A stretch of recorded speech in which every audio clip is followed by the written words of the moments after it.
हरे कृष्णा। मेरे channel divine कोमल में एक बार फिर से आपका स्वागत है। आशा करती हूँ आप भी अपने अपने स्थानों पर सकुशल होंगे, स्वस्थ होंगे। गरुड़ पुराण के अनुसार मृत्यु के बाद जीवात्मा को यमलोक के मार्ग में कई तरह की बाधाओं का सामना करना पड़ता है और इन्हीं बाधाओं में से एक है यमलोक के मार्ग में पड़ने वाली वैतरणी नदी। तो आइए जानते हैं कि वैतरणी नदी कैसी है और पापी आत्माओं को यहाँ किस प्रकार की यातनाओं से होकर गुजरना पड़ता है। हिंदू पुराणों और ग्रंथों के अनुसार सृष्टि के आरंभ काल से ही पृथ्वी लोक पर जीवन चक्र चल रहा है, यानी जिसने भी इस पृथ्वी लोक में जन्म लिया है उसे एक ना एक दिन मरना ही पड़ता है और ऐसा माना जाता है कि मृत्यु के बाद आत्मा को यमदूत अपने साथ यमपुरी ले जाते हैं। लेकिन पृथ्वीलोक से यमलोक की यात्रा जीवात्मा के लिए बड़ा ही कठिन होता है, जिसका वर्णन गरुड़ पुराण में किया गया है। बताया गया है कि पुण्य आत्मा तो इस नदी को बड़ी ही आसानी से पार कर जाते हैं, परंतु पापी जीवात्मा को इस नदी में कई तरह की यातनाओं का सामना करना पड़ता है। वैतरणी नदी कैसी दिखती है? गरुड़ पुराण के धर्म कांड के प्रेत कल्प के अनुसार एक दिन पक्षी श्रेष्ठ गरुड़ भगवान श्री कृष्ण से पूछते हैं कि हे प्रभु, मृत्यु लोक और यम लोक के बीच जो वैतरणी नदी स्थित है उससे जीव आत्मा का क्या संबंध है और उन्हें नदी में किस तरह की सजा भुगतनी पड़ती है और पापी आत्मा से कैसे बात करते हैं।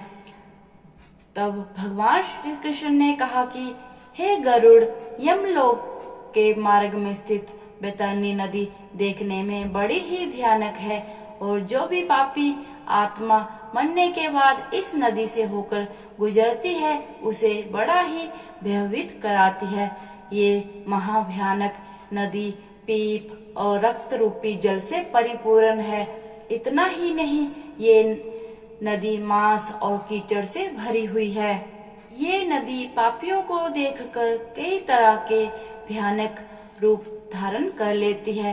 पापी आत्मा का नदी में प्रवेश करते ही इस नदी का जल पात्र के मध्य में की भांति तुरंत खोलने लगता है। उसका जल कीटाणुओं एवं ब्रज के समान सूंड वाले जीवों से व्याप्त है। साथ ही इस नदी में घड़ियाल, ब्रजदंत तथा इनके ही जैसे अनेकों हिंसक एवं मांस भक्षण चारों ओर से भरी हुई है। नदी में जैसे ही पापी आत्मा का प्रवेश होता है वह 12 सूर्य की गर्मी के समतुल्य तपने लगती है। उससे उस महाताप में पापी चिल्लाते हुए करुण विलाप करने लगते हैं। ताप के कारण पापी आत्मा अपनों को पुकारने लगती है और जब कोई उसके पास नहीं आता तो वो उस भयंकर रूप में इधर उधर भागने लगती है और तब उसे ताप बर्दाश्त नहीं होता है तो वह आत्मा उस दुर्गंध पूर्ण जल में डुबकी लगाती है और अपनी आत्म गलानी से व्यथित होती है। आगे श्री कृष्ण जी कहते हैं कि हे गरुड़, जब जीवात्माएं ऐसी भी होती हैं जिन्हें मृत्यु के पश्चात इसी वैतरणी नदी में रहना पड़ता है, जैसे कि जो अपने जीवन काल में आचार्य, गुरु, माता पिता एवं अन्य वृद्धजनों की अवमानना करते हैं, उसे इसी महानदी में रहना होता है। इसके अलावा जो जीवात्मा अपने जीवन काल में अपनी पवित्रता, सुशीला और धर्मपरायण पत्नी का परित्याग करते हैं, उनको सदैव के लिए उसी महाघिनौनी नदी के जल में वास होता है।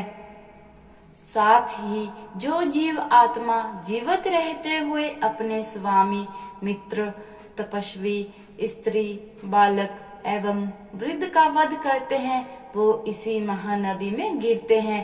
साथ ही आग लगाने वाला, विष देने वाला, झूठी गवाही देने वाला, मद्य पीने वाला, यज्ञ का विध्वंस करने वाला, राजा राजपत्नी के साथ गमन करने वाला, चुगलखोरी करने वाला, कथा में विघ्न करने वाला, स्वयं को दी हुई वस्तु का अपहरण करने वाला, खेत की मेड़ और सेतु को तोड़ने वाला, दूसरे की पत्नी को प्रदर्शित करने वाला, दूसरे की पत्नी को प्रदर्शित करने वाला, प्यासी गायों की बावली को तोड़ने वाला, कन्या के साथ व्यभिचार करने वाला, कपिला का दूध पीने वाला, शूद्र तथा मांस भोजी ब्राह्मण मरने के बाद बैतरणी नदी में वास करते हैं।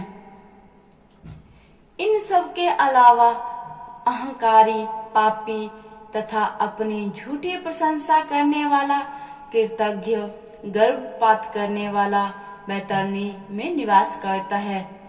इन पापी जीवात्माओं में जिसने मकर और कर्क की संक्रांति, सूर्य चंद्र ग्रहण संक्रांति, अमावस्या अथवा अन्य पुण्य काल के आने पर श्रेष्ठतम दान दिया हो, उसे एक निश्चित समय के पश्चात इस नदी से यमदूतों के द्वारा निकाल लिया जाता है।